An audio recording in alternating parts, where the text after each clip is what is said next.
आज हम अपनी जर्नी के एक बहुत ब्यूटीफुल टॉपिक पर बात करने वाले हैं, विच इज़ इमोशनल अवेयरनेस। हम सब अपनी फ़िज़िकल हेल्थ का तो बहुत ध्यान रख लेते हैं। अगर हमारी बॉडी में कहीं पेन होता है तो हम या तो डॉक्टर के पास जाते हैं या फिर कुछ मेडिसिन ले लेते हैं। लेकिन जब हम इमोशनली हर्ट होते हैं तो हम क्या करते हैं?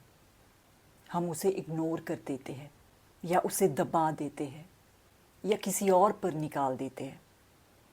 लेकिन याद रखिए, जो अपने इमोशंस फील नहीं करते ना, वो हील भी नहीं हो पाते। इसीलिए हीलिंग की शुरुआत होती है अवेयरनेस से। अब ये इमोशंस क्या होते हैं?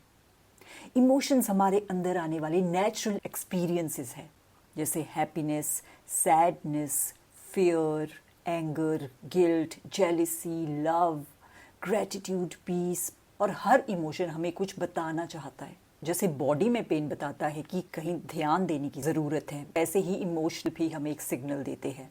But why do we ignore emotions? बचपन से ही हमें अक्सर सिखाया जाता है, मत रो, स्ट्रॉन्ग बनो, इतनी सी बात पर अपसेट मत हो। और धीरे धीरे हम अपनी फीलिंग्स को एक्सप्रेस करना ही भूल जाते हैं। लेकिन इमोशंस को इग्नोर करने से वो ख़त्म नहीं होते, वो अंदर ही अंदर जमा होते रहते हैं और बाद में स्ट्रेस, ओवरथिंकिंग, एंजाइटी या अननेसेसरी एंगर के रूप में बाहर आने लगते हैं। लेट्स से एक ग्लास में पानी भरा हुआ है। अगर मैं उस ग्लास को सिर्फ 1 मिनट तक पकड़ूं तो कोई प्रॉब्लम नहीं। अगर मैं उसे 1 घंटे तक पकड़े रखूं तो हाथ दर्द करने लगेगा। और अगर पूरा दिन पकड़ के रखूं तो पेन और बढ़ जाएगा। ग्लास का वेट नहीं बदला, लेकिन उसे पकड़ने का टाइम बढ़ गया। ठीक वैसे ही इमोशन भी अगर हम उसे समझ ले तो वो हल्का हो जाता है। लेकिन अगर सालों तक उसे पकड़ के रखे तो वो हमारे अंदर बर्डन बन जाता है। और हमें इमोशन और रिएक्शन के बीच का डिफरेंस समझना भी ज़रूरी है। ये बहुत इम्पॉर्टेंट बात है, क्योंकि इमोशन और रिएक्शन अलग चीज़ें हैं। फॉर एग्जाम्पल, आपको गुस्सा आया, ये इमोशन है। लेकिन गुस्से में चिल्लाना या किसी को हर्ट करना, ये रिएक्शन है। और माइंडफुलनेस हमें इमोशन को रोकना नहीं सिखाता। माइंडफुलनेस हमें सिचुएशन को कैसे रिस्पॉन्ड करना है वो सिखाता है। हम इमोशन को नोटिस करते हैं, उसे एक्सेप्ट करते हैं और फिर कॉन्शियसली डिसाइड करते हैं कि मुझे कैसे रिस्पॉन्ड करना है। तो जब कोई स्ट्रॉन्ग इमोशन आए ना, तो खुद से पूछिए, मैं अभी क्या फील कर रहा हूँ, and accept that emotion of yours. अपने इमोशन को जज मत कीजिए।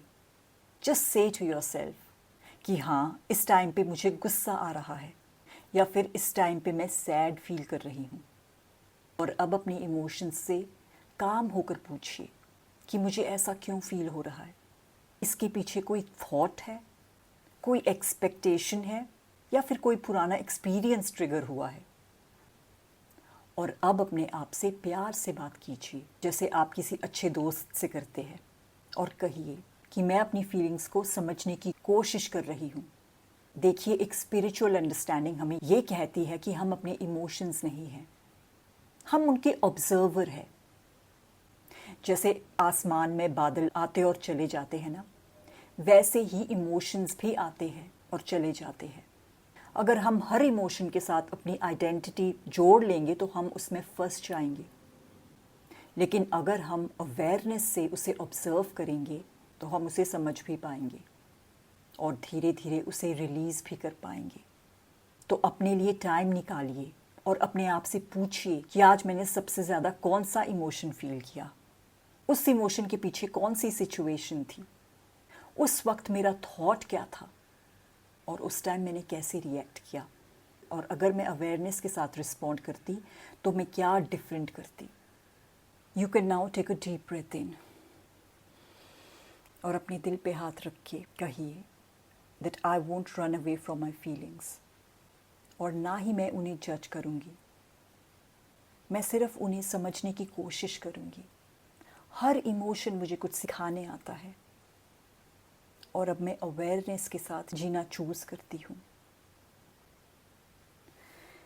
देखिए, इमोशन को इग्नोर करना हीलिंग नहीं है। इमोशन को समझना, उसे एक्सेप्ट करना और अवेयरनेस के साथ रिस्पॉन्ड करना, यही इमोशनल मैच्योरिटी है। जब आप अपने इमोशंस को समझने लगते हैं ना, तब आप दूसरों को भी ज़्यादा एम्पैथी और पेशेंस के साथ समझ पाते हैं, और वहीं से आपकी हेल्थ इम्प्रूव होती है, रिलेशनशिप्स स्ट्रॉन्ग होते हैं और लाइफ में इनर पीस आना स्टार्ट हो जाता है।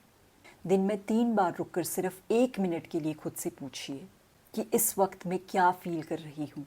यही छोटा सा पॉज इमोशनल अवेयरनेस की शुरुआत है, और धीरे धीरे ये आपको अपने इमोशंस के साथ ज़्यादा समझदारी और शांति से जीना सिखाता है। तो आज के लिए बस इतना ही। More in my upcoming videos. And if you like this video, kindly share and subscribe to my channel.